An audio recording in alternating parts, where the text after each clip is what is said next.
ऊर्जा विद्यालय ऑनलाइन शिक्षण में विद्यार्थी मित्रों आज આપણે ધોરણ 11 પ્રકરણ 6 માં કેટલાક એકમોનો અભ્યાસ કરીશું। અહીં આપણે ડેલ્ટા એચ અને ડેલ્ટા યુનું માપન જોવાના છે। ડેલ્ટા યુ એટલે આંતરિક ઉર્જામાં ફેરફાર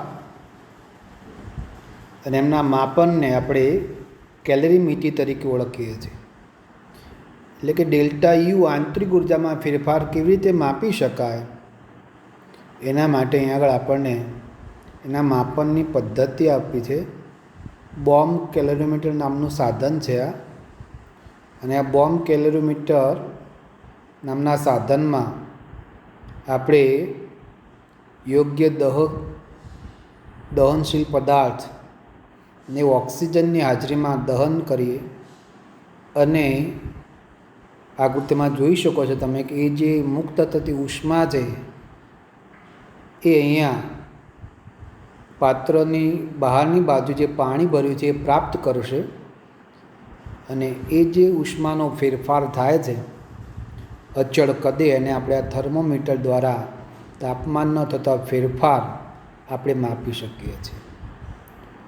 તો તાપમાનનો થતો જે ફેરફાર છે એ ફેરફાર શેના કારણે થશે? તો અચળ કદે ઉષ્માના ફેરફારને આધારે થશે, અને આ બોમ્બ કેલરીમીટરની ઉષ્મા ધારિતાની મદદથી આપણે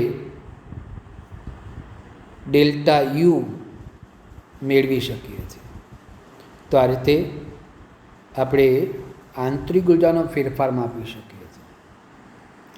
એવી જ રીતે ડેલ્ટા એચનું માપન આપણે કરવાનું છે। ડેલ્ટા એચ એટલે અચળ દબાણે થતો ઉષ્માનો ફેરફાર। અચળ દબાણ એટલે ખુલ્લા પાત્રમાં થતા ઉષ્માના ફેરફારને અહીંયા આપણે ઘણી વખતે પેલા થર્મોકોલના કપ આવે છે એનો જ ઉપયોગ કરેલો છે।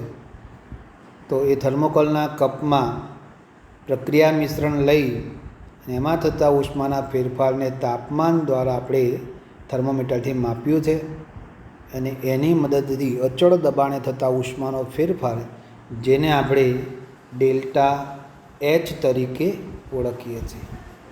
તો આ રીતે ડેલ્ટા એચનું મૂલ્ય ઋણ હોય એટલે આપણે જાણીએ છીએ પ્રક્રિયા ઉષ્મા ક્ષેપક સ્વીકારવામાં આવેલી છે। એટલે ક્ષેપક પ્રક્રિયા હોય ત્યારે ઉષ્મા મુક્ત થશે, અને એ દરમિયાન ડેલ્ટા એચનું મૂલ્ય ઋણ હોય છે। જ્યારે પ્રક્રિયા ઉષ્મા શોષક હોય ત્યારે ડેલ્ટા એચનું મૂલ્ય ધન હોય છે। આ એન્થાલ્પી ફેરફારનો ઉપયોગ કરીને આપણે અહીંયા બીજા ઘણા બધા મૂલ્ય સમજવાના છે। એમાં પહેલું આપણે જોવાના છે પ્રક્રિયા એન્થાલ્પી। રાસાયણિક પ્રક્રિયા દરમિયાન થતો એન્થાલ્પી ફેરફાર। તો આપણે એન્થાલ્પી ફેરફાર એટલા માટે જોવો પડે કે કોઈ પ્રક્રિયા અચળ તાપમાને આપણે કરવી હોય તો એમાં ઉષ્માનો ફેરફાર વધારવો કે ઘટાડવો અથવા કેવી રીતે એ અચળ રાખી શકાય એના માટે એન્થાલ્પી ફેરફાર જાણવો જરૂરી છે।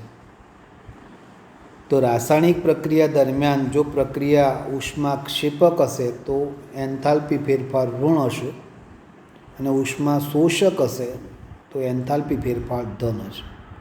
પ્રક્રિયા દરમિયાન પ્રક્રિયકોમાંથી નિપજમાં રૂપાંતરણ થાય તે દરમિયાન થતા એન્થાલ્પી ફેરફારને આપણે પ્રક્રિયાનો એન્થાલ્પી ફેરફાર તરીકે આપણે ઓળખીએ છીએ। આગળ લખ્યું છે પ્રક્રિયા સાથે સંકળાયેલા એન્થાલ્પી ફેરફારને પ્રક્રિયાની એન્થાલ્પી ડેલ્ટા આર એચ તરીકે આપણે ઓળખીએ છીએ। આર મતલબ રિએક્શન અને એચ એ આપણે એન્થાલ્પીની સંજ્ઞા છે। અહીંયા આપણે કોઈપણ પ્રક્રિયા દરમિયાન એન્થાલ્પી ફેરફાર મેળવવો હોય તો આપણે આ સૂત્રની મદદથી મેળવી શકીએ છીએ, જેમાં ડેલ્ટા આર એચ એ પ્રક્રિયાની એન્થાલ્પી ફેરફાર છે। એ મેળવવા માટે આપણે નિપજોની એન્થાલ્પીનો સરવાળો કરીશું અને એમાંથી પ્રક્રિયકોની એન્થાલ્પીનો સરવાળો બાદ કરીશું।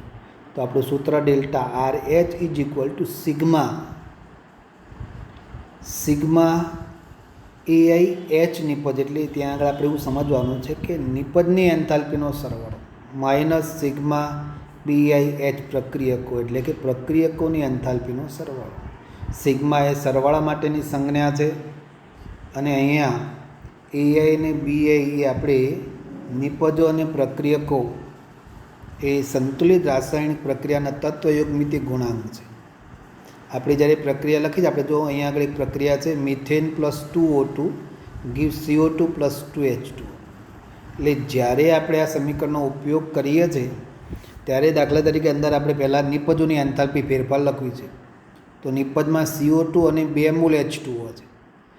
તો CO2 ને એન્થાલ્પી ફેરફાર અથવા CO2 ની મોલર એન્થાલ્પી સાથે સાથે પાણી H2O ની મોલર એન્થાલ્પી ગુણ્યા 2 એટલે તત્વયુગ્મીય ગુણાંક વડે આપણે જે નિપજ કે પ્રક્રિયક આગળ તત્વયુગ્મિય ગુણાંક હોય એના દ્વારા એન્થાલ્પીને ગુણવાના છે.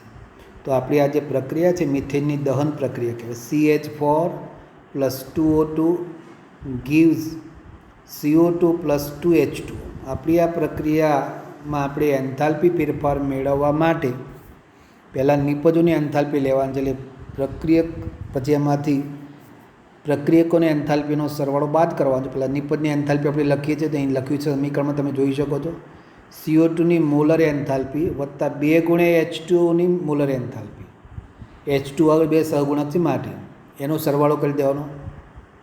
ત્યાર પછી માઇનસ પ્રક્રિયકોની એન્થાલ્પી. પ્રક્રિયકોમાં મિથેન છે તો મિથેનની મોલર એન્થાલ્પી વત્તા O2 ઓક્સિજનની મોલર એન્થાલ્પી. અને 2 વડે ગુણીશું કારણ કે 2O2 છે માટે. આ રીતે આપણે કોઈપણ પ્રક્રિયાની આપણે એન્થાલ્પી મેળવી શકીએ છીએ. ત્યાર પછીનો ટૉપિક છે આપણો પ્રક્રિયાની પ્રમાણિત એન્થાલ્પી. અહીંયા પ્રક્રિયાની પ્રમાણિત અવસ્થા એ નિશ્ચિત તાપમાન અને દબાણે આપણે એ સ્વરૂપમાં જે પણ સ્થિતિમાં પદાર્થને જોઈએ એ અવસ્થાની પ્રમાણિત અવસ્થા તરીકે આપણે ઓળખીએ છીએ. એ પ્રમાણિત અવસ્થામાં 298 કેલ્વિન તાપમાન અને 1 બાર દબાણ પદાર્થ જે અવસ્થામાં હોય એ અવસ્થાની પ્રમાણિત એન્થાલ્પી કહેવાય. દાખલા તરીકે 298 કેલ્વિન તાપમાને અને 1 બાર દબાણે ઇથેનોલ શુદ્ધ પ્રવાહી અવસ્થામાં હોય છે. પ્રવાહી અવસ્થા એની એન્થાલ્પી પ્રમાણિત અવસ્થા કહેવાય. ત્યાર પછી લોખંડ એ આપણે જાણીએ છીએ કે ઘન અવસ્થામાં 500 કેલ્વિન તાપમાને 1 બાર દબાણે એ ઘન અવસ્થા સ્વરૂપે હોય છે. પણ આપણે અહીંયા 298 કેલ્વિન તાપમાને પણ એ ઘન અવસ્થામાં જ હોય છે માટે એની ઘન અવસ્થા એ આપણે એને પ્રમાણિત પ્રમાણિત અવસ્થા તરીકે ઓળખીએ છીએ. પ્રમાણિત અવસ્થાની સંજ્ઞા દર્શાવવા માટે આપણે ડેલ્ટા Hના ઉપરના ભાગે જેને મૂર્ધાંક કહેવાય તે આપણે કેપિટલ થીટા મૂકીએ છીએ. તો કેપિટલ થીટા ઉપર લખ્યું એટલે સમજી લેવાનું કે ડેલ્ટા H એ પ્રમાણિત એન્થાલ્પી ફેરફાર છે. ડેલ્ટા H થીટા હોય તો આપણે એવું કહીશું કે ત્યારે પ્રમાણિત એન્થાલ્પી ફેરફાર તરીકે આપણે ઓળખીએ છીએ. તો અહીંયા આપણે કલા રૂપાંતરણ દરમિયાન એન્થાલ્પી ફેરફાર. પદાર્થ કલા એટલે એને ભૌતિક સ્થિતિ.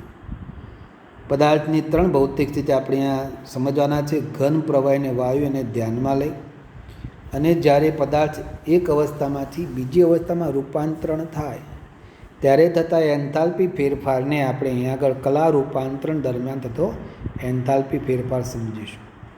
અહીંયા આપણને પહેલું ઉદાહરણ આપ્યું છે. બરફ પીગળવા માટે બરફમાંથી જ્યારે પાણી બને ત્યારે બરફને પીગળવા માટે પાણી બનવા માટે ઉષ્માની જરૂર હોય છે ત્યારે ગલન પ્રક્રિયા કહેવાય. એટલે એ 1 મોલ બરફ પીગળવા માટે 6 કિલો જૂલ પ્રતિ મોલ ઉર્જાની જરૂર પડે છે. માટે એ 6 કિલો જૂલ એ બરફ માટે ગલન એન્થાલ્પી થશે.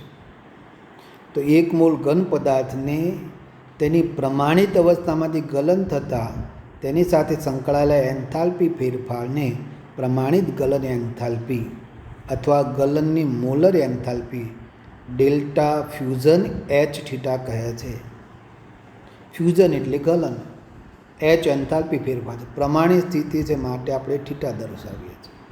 તો આ રીતે ઘન પદાર્થની પીગળીને પ્રવાહીમાં રૂપાંતર થવા માટે આપવી પડતી ઉષ્માને આપણે ગલન એન્થાલ્પી તરીકે ઓળખીએ છીએ. માત્રાત્મક ગુણધર્મ હોવાથી આપણે પ્રતિ મોલ એકમ દર્શાવીએ છીએ.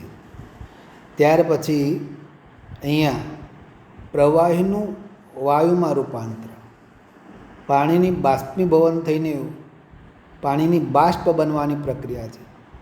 ત્યારે ઉત્કલન બિંદુએ અચળ તાપમાને એ બાષ્પમાં રૂપાંતર પામશે. તો 1 મોલ પાણી, પ્રવાહી પાણી જ્યારે એના ઉત્કલન બિંદુએ બાષ્પમાં રૂપાંતર પામે ત્યારે એને 40.79 કિલો જૂલ પ્રતિ મોલ ઉર્જાની જરૂર પડે છે, જેને આપણે એની બાષ્પની એન્થાલ્પી તરીકે ઓળખીએ છીએ, જેને આપણે ડેલ્ટા વેપોરાઇઝેશન H થીટા તરીકે આપણે ઓળખીએ છીએ. તો 1 મોલ પ્રવાહીને અચળ તાપમાને અને અચળ દબાણ હેઠળ બાષ્પાયન કરવા માટે જરૂરી ઉષ્માને પ્રમાણિત બાષ્પાયન એન્થાલ્પી અથવા મોલર બાષ્પાયન એન્થાલ્પી તરીકે આપણે ઓળખીએ છીએ. તો અહીં આપણે પ્રવાહીનું વાયુમાં રૂપાંતર કરીએ છીએ અને ત્યારે થતા એન્થાલ્પી ફેરફારને આ રીતે રજૂ કરીએ છીએ. ત્યાર પછી ત્રીજો પ્રકાર છે ઉદ્ધ્વપાતન એન્થાલ્પી, પ્રમાણિત ઉદ્ધ્વપાતન. ઉદ્ધ્વપાતન એટલે શું? ઉદ્ધ્વપાતન એટલે ઘન પદાર્થનું સીધું જ બાષ્પમાં રૂપાંતર. આમ તો ઘન પદાર્થ પીગળે, પ્રવાહી બને અને પછી બાષ્પ બને, પણ કેટલાક ઘન પદાર્થ સીધા જ બાષ્પ સ્વરૂપમાં ફેરવાય છે. આ ઘટનાને આપણે ઉદ્ધ્વપાતન તરીકે ઓળખીએ છીએ. દાખલા તરીકે ઘન સૂકો બરફ, એમાં ઘન CO2 આવશે. એકચ્યુઅલી CO2 વાયુ સ્વરૂપે, પણ ઘન CO2 લો તો એ તરત જ ઘન CO2 એટલે કે સૂકો બરફ 195 કેલ્વિન તાપમાને ઉદ્ધ્વપાતન પામે છે. અને એની ઉદ્ધ્વપાતન માટે જે જરૂરી ઉર્જા છે એ 25.2 કિલો જૂલ પ્રતિ મોલ છે. એટલે કે 1 મોલ ઘન કાર્બન ડાયોક્સાઇડ ગેસમાં રૂપાંતર થવા માટે આટલો એન્થાલ્પી ફેરફાર છે, જેને આપણે પ્રમાણિત ઉદ્ધ્વપાતન એન્થાલ્પી તરીકે ઓળખીએ છીએ. એવી રીતે નેપ્થેલિનની ઉદ્ધ્વપાતન એન્થાલ્પી છે 73.0 કિલો જૂલ પ્રતિ મોલ.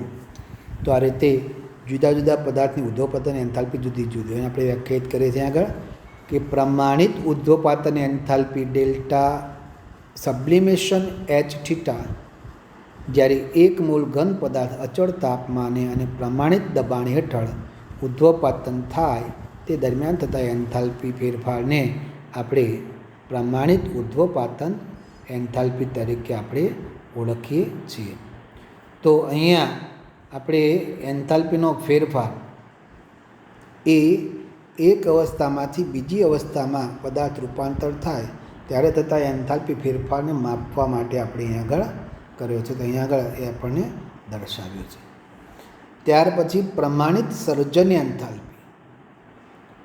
પ્રમાણિત સર્જન એન્થાલ્પી એટલે શું? તો જ્યારે કોઈ પદાર્થ બને ત્યારે કયા તત્વોમાંથી બને છે અને એ તત્વો પ્રમાણિત સ્થિતિમાં છે કે નહીં એ ધ્યાનમાં લેવું પડશે. કારણ કે આપણી વ્યાખ્યામાં એવું કહે છે 1 મોલ પદાર્થ તેના જે તત્વો છે એ તત્વોની સ્થાયી અવસ્થામાંથી રચાય ત્યારે થતા એન્થાલ્પી ફેરફારને સર્જન મોલર એન્થાલ્પી કહે છે. એ ખાસ આપણે યાદ રાખવાનું છે કે 1 મોલ પદાર્થ એમાં રહેલા તત્વો પણ કઈ અવસ્થામાં હોય? પ્રવાહી અવસ્થામાં. અને ત્યારે થતા એન્થાલ્પી ફેરફારને આપણે પ્રમાણિત સર્જન એન્થાલ્પી તરીકે ઓળખીશું. આપણે એક ઉદાહરણ આગળ લખેલું છે, એમાં આપણે ખાસ યાદ રાખીએ કે દાખલા તરીકે પ્રમાણિત સ્થિતિ એટલે કે 298 કેલ્વિન તાપમાને અને 1 બાર દબાણે આપણા જે તત્વો છે, દાખલા તરીકે ઓક્સિજન વાત કરીએ તો ઓક્સિજન વાયુ અવસ્થામાં હોય, હાઇડ્રોજન વાયુ અવસ્થામાં હોય, કાર્બનનું ગ્રેફાઇટ સ્વરૂપ એનું પ્રમાણિત સ્વરૂપ છે, સલ્ફરનું રહોમ્બિક સલ્ફર એનું પ્રમાણિત સ્વરૂપ છે. તો અહીંયા આપણે જ્યારે એ તમે જોઈ શકો છો કે પાણી બનવાની પ્રક્રિયા લખી છે H2 gas plus 1/2 O2 gas gives H2O liquid. 1 mall પ્રવાહી પાણી, તેમાં રહેલા તત્વો કયા? હાઇડ્રોજન અને ઓક્સિજન, એમની પ્રમાણિત સ્થિતિ વચ્ચેની, કારણ કે એમની અહીંયા પ્રમાણિત સ્થિતિ છે, H2 ગેસ છે, O2 પણ ગેસ છે, અને એમની પ્રમાણિત સ્થિતિ વચ્ચેની જ્યારે પ્રક્રિયાથી બને છે ત્યારે 285.8 કિલો જૂલ પ્રતિ મોલ ઉર્જા ઉત્સર્જિત થાય છે. તમે જોઈ શકો છો કે આ પાણી બનવાની પ્રક્રિયા ઉષ્માક્ષેપક છે, અને ત્યારે એન્થાલ્પી ફેરફાર ડેલ્ટા FH થીટા લખ્યું. F મતલબ ફોર્મેશન, H એન્થાલ્પી છે, થીટા પ્રમાણિત સ્થિતિ દર્શાવે છે. એવી રીતે CH4 મિથેનની સર્જન એન્થાલ્પી, તો એનું મૂલ્ય છે -74.81 કિલો જૂલ પ્રતિ મોલ. એટલે કે એક મોલ સંયોજન તમે જોઈ શકો, પ્રક્રિયામાં પણ આપણે પાણીનો એક જ મોલ બને છે, મિથેનનો એક જ મોલ બને છે. એક મોલ બને તે દરમિયાન થતા એન્થાલ્પી ફેરફારને જ ધ્યાનમાં લેવા છે. જો કદાચ એક કરતાં વધારે મોલ બનતા હોય તો આપણી પ્રક્રિયા એન્થાલ્પીને એના તત્વયોગ્યમિતીય ગુણાંક, જે પણ આપણી નિપજ છે એના તત્વયોગ્યમિતીય ગુણાંક વડે ભાગવા પડે, તો જ આપણને પ્રમાણિત સર્જન એન્થાલ્પી મળે. તો આ રીતે પ્રમાણિત સર્જન એન્થાલ્પી આપણે એક મોલ પાણી કેવી રીતે બને છે એની મદદથી આપણે મેળવીએ. ત્યાર પછી જુદા જુદા ઉદાહરણો અહીંયા આગળ આપ્યા છે, અને જેની મદદથી આપણે જુદા જુદા પદાર્થની સર્જન એન્થાલ્પી આપણે મેળવી શકીએ છીએ. અહીંયા એક ઉદાહરણ મેં તમને હમણાં જે વાત કરી એનું છે, એટલે આપણે જોઈ લઈએ. દાખલા તરીકે H2 + Br2 gives 2HBr છે. આપણી આ પ્રક્રિયા દરમિયાન 2 મોલ HBr બને છે. તો અહીંયા HBrની સર્જન એન્થાલ્પી, આ પ્રક્રિયા એન્થાલ્પી કેટલી છે? -72.8. પણ એ પ્રક્રિયા એન્થાલ્પીને જો આપણે સર્જન એન્થાલ્પી સ્વરૂપે દર્શાવવી હોય તો મેં કીધું એમ સર્જન એન્થાલ્પી એની 72 કરતાં અડધી થઈ જશે. 72ને 2 વડે ભાગી નાખો તો અહીંયા આપણે જે એની પ્રક્રિયા એન્થાલ્પી છે -72.8. પણ આપણને ખબર છે કે 2 મોલ બન્યા છે, તો જો નીચે લખ્યું છે delta RH theta = 2FH theta. એનો મતલબ એવું થાય કે અહીંયા પ્રક્રિયા એન્થાલ્પીની સર્જન એન્થાલ્પી કરતાં બમણી છે. એટલે તમે એની પ્રક્રિયા એન્થાલ્પી જે છે -72.8 એને તમે જો 2 વડે ભાગી નાખો તો આ રીતે તમને સર્જન એન્થાલ્પી -36.41 કિલો જૂલ પ્રતિ મોલ મળી શકે છે. તો આ રીતે આપણે પ્રક્રિયા એન્થાલ્પીનો ઉપયોગ કરવાના છીએ, સર્જન એન્થાલ્પીનો ઉપયોગ કરવાના છે. જ્યારે આપણે દાખલા ગણવાના થાય ત્યારે આપણે આ રીતે એ સર્જન એન્થાલ્પી અને એનો ઉપયોગ કરી અને દાખલા આપણે ગણી શકીએ છીએ. અહીંયા ઉષ્મા રાસાયણિક સમીકરણમાં આ પ્રક્રિયા એન્થાલ્પી અને આપણે સર્જન એન્થાલ્પી કેવી રીતે ઉપયોગમાં આવે છે એના વિશેનો આપણે અહીંયા અભ્યાસ કરવાના છીએ. તો સમતોલિત રાસાયણિક પ્રક્રિયા દરમિયાન થતો એનો પ્રક્રિયા એન્થાલ્પી ફેરફાર, અને એ પ્રક્રિયા એન્થાલ્પી ફેરફાર આપણે અહીંયા જુદી જુદી રીતે મેળવી શકીએ છીએ. ત્યારે અહીંયા આગળ આપણને જે ઉષ્મા રાસાયણિક સમીકરણો છે એને પ્રણાલિકા અનુસાર કેટલી માહિતી જણાવી છે આપણે જોઈ લઈએ છીએ. પહેલો મુદ્દો છે સમતુલિત ઉષ્મા રાસાયણિક સમીકરણોમાં ગુણાંકો પ્રક્રિયામાં સંકળાયેલા પ્રક્રિયકો અને નિપજોના મોલની સંખ્યા સૂચવે છે. જે પણ આગળ ગુણાંક દર્શાવેલા છે આપણી આ પ્રક્રિયા નીચે આપી તમે જોઈ લો. Fe2O3 + 3H2 gives 2Fe + 3H2. તો અહીંયા આગળ H2 આગળ 3 છે એ H2ની મૂળ સંખ્યા દર્શાવે છે. Fe આગળ 2 છે એ Feની મૂળ સંખ્યા દર્શાવે છે. H2O આગળ 3 છે એ H2Oની મૂળ સંખ્યા દર્શાવે છે. એટલે આપણે એને ધ્યાનમાં લેવા પડે કે પ્રક્રિયા દરમિયાન આટલા મોલ વપરાયા તો આટલા મોલ ઉત્પન્ન થયા. ડેલ્ટા RH થીટાનું સંખ્યાત્મક મૂલ્ય સમીકરણની નિર્દેશ કરેલા પદાર્થોના મોલની સંખ્યાને સૂચવે છે. પ્રમાણિત એન્થાલ્પી ફેરફાર ડેલ્ટા RH થીટાનો એકમ કિલોજૂલ મોલ ઇન્વર્સ હોય છે. આપણે અહીંયા પ્રક્રિયાનો જે એન્થાલ્પી ફેરફાર છે એનું જે સંખ્યાત્મક મૂલ્ય છે એ આપણા જે પદાર્થો છે સમીકરણમાં એની મોલ સંખ્યા સાથે સંકળાયેલા છે. અને આપણે જ્યારે પ્રક્રિયાની જે એન્થાલ્પી ફેરફાર લખીએ છીએ ત્યારે આપણે એનો એકમ કિલો જૂલ પ્રતિ મોલમાં દર્શાવીએ છીએ. અહીં આગળ આપણને કેટલીક આ પ્રક્રિયા આપી છે એની આપણી એન્થાલ્પી ફેરફાર શોધીશું. એમાં કેવી રીતે મૂલ્ય મુકાયા છે જરા ધ્યાન આપી દઈએ. તો આપણી જે પ્રક્રિયા છે Fe2O3 + 3H2 gives 2Fe + 3H2O. આ પ્રક્રિયામાં આપણને પ્રક્રિયકો અને નિપજની એન્થાલ્પી અહીં આગળ આપેલી છે. દાખલા તરીકે H2O લિક્વિડ જેની સર્જન એન્થાલ્પી છે -285.83 કિલો જૂલ. એવી જ રીતે Fe2O3ની પણ સર્જન એન્થાલ્પી અહીં આગળ આપી છે 824.2 કિલો જૂલ પ્રતિ મોલ. બીજું ખાસ યાદ રાખીએ છીએ કે આપણે કોઈ પણ તત્વ હોય એ તત્વની પ્રમાણિત સ્થિતિની એન્થાલ્પી શૂન્ય સ્વીકારેલી છે. પ્રક્રિયા દરમિયાન વપરાતા તત્વની પ્રમાણિત સ્થિતિએ એન્થાલ્પી શૂન્ય સ્વીકારી માટે અહીં લખ્યું છે કે ડેલ્ટા FH આયન સોલિડ એની એન્થાલ્પી શૂન્ય છે. તો ડેલ્ટા FH2 ગેસ એની એન્થાલ્પી પણ શૂન્ય છે. એટલે કે અહીંયા લોખંડની ઘન અવસ્થામાં એન્થાલ્પી શૂન્ય લીધેલી છે, તત્વ છે લોખંડ, અને H2ની વાયુ અવસ્થામાં પણ એન્થાલ્પી શૂન્ય લીધેલી. આપણે કહીએ પ્રમાણિત સ્થિતિએ તત્વની એન્થાલ્પી શૂન્ય સ્વીકારે છે. આ વસ્તુ યાદ રાખજો જ્યારે પણ પ્રક્રિયા સમીકરણ તમે લખશો. જો એમાં તત્વો આવેલા હોય અને તત્વો પ્રમાણિત સ્થિતિમાં હોય તો એમની એન્થાલ્પી શૂન્ય લેવામાં આવે છે. તો અહીંયા આપણે જે એન્થાલ્પી ફેરફાર પ્રક્રિયાની એન્થાલ્પી શોધતા તે સમીકરણ પ્રમાણે આપણા નિપજો 2Fe + 3H2O એની એન્થાલ્પી આપણે આગળ એમના તત્વયુગ્મીય ગુણાંક સાથે લખી અને આપણે મૂલ્ય મૂક્યા છે. એ જ રીતે એમાંથી પ્રક્રિયકોની એન્થાલ્પી આપણે બાદ કરવાના છે. એટલે કે Fe2O3 અને H2Oની એન્થાલ્પી એના તત્વયુગ્મીય ગુણાંક વડે ગુણી અને એનો સરવાળો કર્યો છે. તો અહીંયા તમે સમીકરણમાં મૂલ્ય જોઈ શકો છો કે નિપજોની જે એન્થાલ્પી ફેરફાર છે -857.5. એ જ રીતે પ્રક્રિયકોની એન્થાલ્પીનો જે ફેરફાર છે એ -824.2 છે, પણ માઇનસ થઈને અહીંયા પ્લસ થાય છે. અને આ બંનેનો તફાવત આપણને મળશે -33.3 કિલો જૂલ પ્રતિ મોલ. તો આપણી આ પ્રક્રિયા એન્થાલ્પી એ -33.3 કિલો જૂલ પ્રતિ મોલ મળે છે. તો આ રીતે આપણે પ્રક્રિયાની એન્થાલ્પી આપણે ગણી શકીએ છીએ. હવે અહીંયા આગળ આપણે આપણું જે પ્રક્રિયા સમીકરણ છે એમાં રાસાયણિક પ્રક્રિયા અમુક ચોક્કસ પ્રકારે સંતુલિત કરીએ છીએ ત્યારે તે પ્રક્રિયાની મોલની વ્યાખ્યા આપે છે. અને આપણે એને સંતુલિત સમીકરણ બીજી રીતે અહીંયા દર્શાવ્યું છે.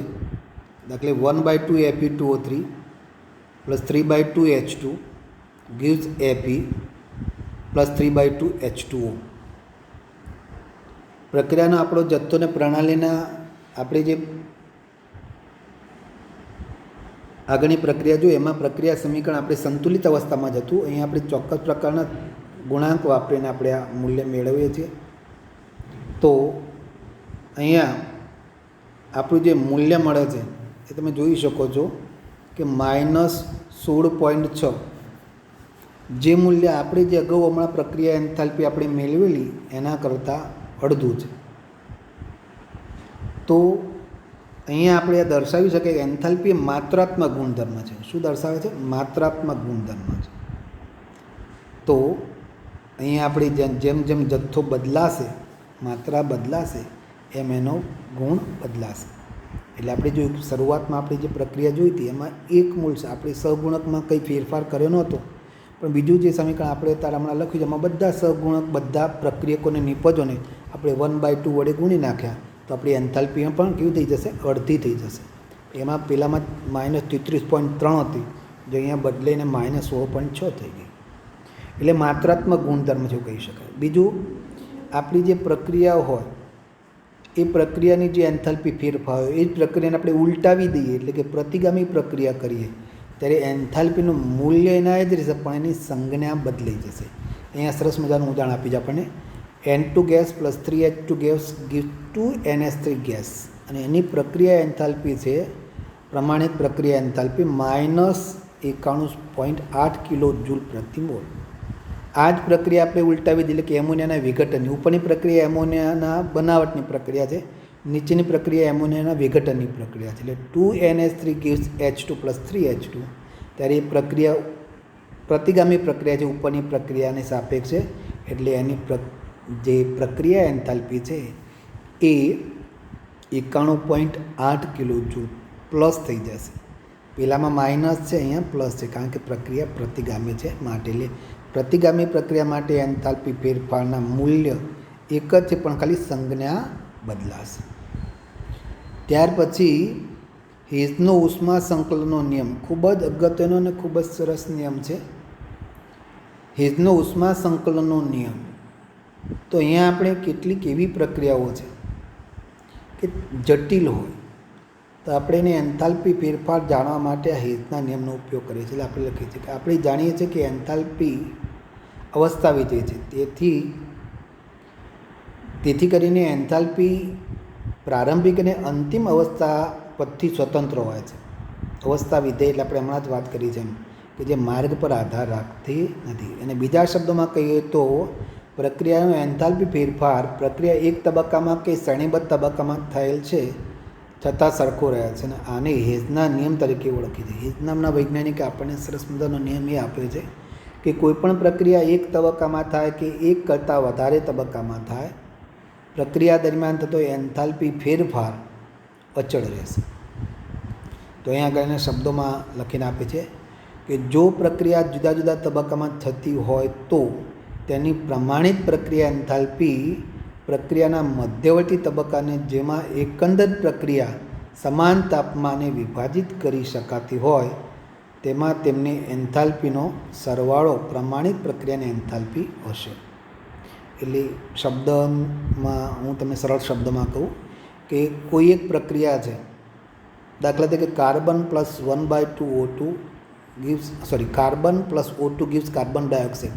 એક જ તબક્કામાં કાર્બનનું આપણે સંપૂર્ણ દહન કરીએ છીએ. બરાબર, આપણી આ પ્રક્રિયા છે carbon + O2 gives carbon dioxide. એક જ તબક્કા. આ જ પ્રક્રિયા હું 2 તબક્કામાં પણ કરી શકું છું. કેવી રીતે?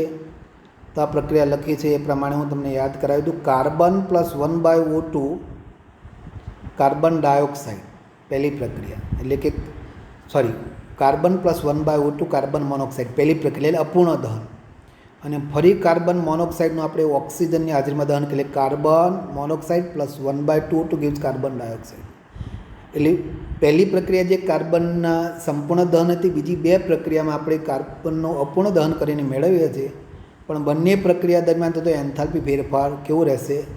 અચળ રહેશે. એવું હિઝનું જણાવવાનું છે. અહીંયા આગળ આપણને કેટલીક પ્રક્રિયા આપી છે કે દાખલા તરીકે કાર્બન + 1/O2 કાર્બન મોનોક્સાઇડનો એન્થાલ્પી પ્રક્રિયાનો એન્થાલ્પી ફેરફાર આપણે મેળવવો છે. આપણે આગળ કેટલાક મૂલ્ય આપે છે એનો ઉપયોગ કરી મેળવવા છે. એટલે તમે જુઓ, પહેલી પ્રક્રિયા આપણી શું છે કે carbon + 1/2O2 gives carbon monoxide, એનો એન્થાલ્પી ફેરફાર પ્રક્રિયા એન્થાલ્પી ફેરફાર મેળવવો છે. બીજી પ્રક્રિયા આગળ આપણે આપી છે કે carbon + O2 gives carbon monoxide અને એન્થાલ્પી ફેરફાર છે -393.5. Carbon monoxide + 1/2O2 gives carbon dioxide, એનો પ્રક્રિયા એન્થાલ્પી ફેરફાર છે -283.0 કિલો જૂલ પ્રતિ મોલ. હવે જો આપણે ઉપરની પ્રક્રિયાનું એન્થાલ્પી ફેરફાર મેળવવો હોય તો આપણી જે બીજી પ્રક્રિયા છે એને ઉલટાવી દેવી પડશે. તો આપણે પ્રક્રિયાને ઉલટાવી દઈએ છીએ એટલે પ્રક્રિયા થશે carbon dioxide gives carbon monoxide + 1/2O2, અને એની એન્થાલ્પી જે પેલી -283 તેની જગ્યાએ શું થશે? +283. એટલે આપણી ત્રીજી પ્રક્રિયા છે એ ત્રીજી પ્રક્રિયા અને આપણી પહેલી પ્રક્રિયા બંનેનો સરવાળો કરી નાખીએ તો અહીંયા આગળ આપણે જે સમીકરણ છે એમાં carbon + 1/2O2 gives carbon monoxide થઈ જશે. આપણે બંને પ્રક્રિયાનો સરવાળો કરીએ, આપણી પહેલી પ્રક્રિયા અને આપણી ત્રીજી પ્રક્રિયા, તો એનો સરવાળો કરીશું એટલે આપણને મળશે carbon + 1/2O2 gives carbon monoxide, અને પહેલી પ્રક્રિયાથી એની એન્થાલ્પી ફેરફાર છે -393.5 ત્રીજી જ પ્રક્રિયા છે એનો એન્થાલ્પી ફેરફાર છે 283.0 બંનેનો તફાવત લઈએ એટલે આપણને -110.5 કિલો જૂલ ઉર્જા મળશે. એટલે કાર્બનનું ગ્રેફાઇટનું આપણે અપૂર્ણ દહન કરીએ અને કાર્બન મોનોક્સાઇડ બને એ દરમિયાન થતો એન્થાલ્પી ફેરફાર એ -110.5 કિલો જૂલ પ્રતિ મોલ છે. આમ આપણે કોઈ એક પ્રક્રિયા એક તબક્કામાં થતી હોય કે એક વધારે તબક્કામાં થતી હોય ત્યારે થતા એન્થાલ્પી ફેરફારને આપણે આવી રીતે ઉપયોગ કરી દર્શાવી શકીએ છીએ. તો હેજનો ઉષ્મા સંકલન નિયમ ખૂબ જ અગત્યનો છે. તો આ રીતે આપણે હેજના ઉષ્મા સંકલનના નિયમથી આપણે પ્રક્રિયાના એન્થાલ્પી ફેરફાર મેળવી શકીએ